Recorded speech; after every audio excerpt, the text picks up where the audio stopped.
marketing analyst, Professor Mensah, thinks the aspirants in the race are the weakest ever presented by the NPP, pretending it cares on the party's electoral fortunes.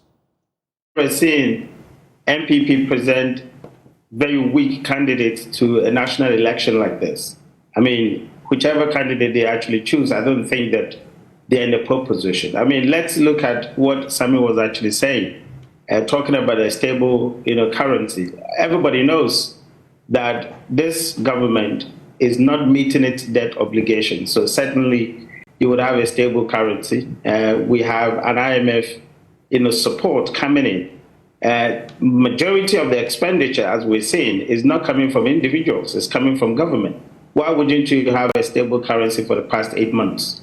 So it's definitely not the reality. If we're talking about the ideal situation where government is meeting its debt, obligations, where, we have everything as normal, you're not going to have the city, being stable like this. So certainly economic management has been in shambles, and I'm surprised that they are trying to tout, Dr. Baomia's credentials.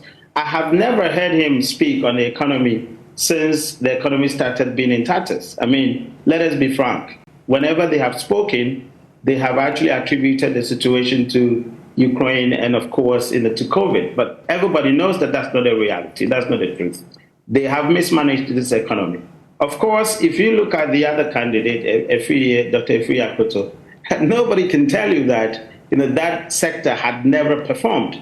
The planting for food and jobs had been in shambles.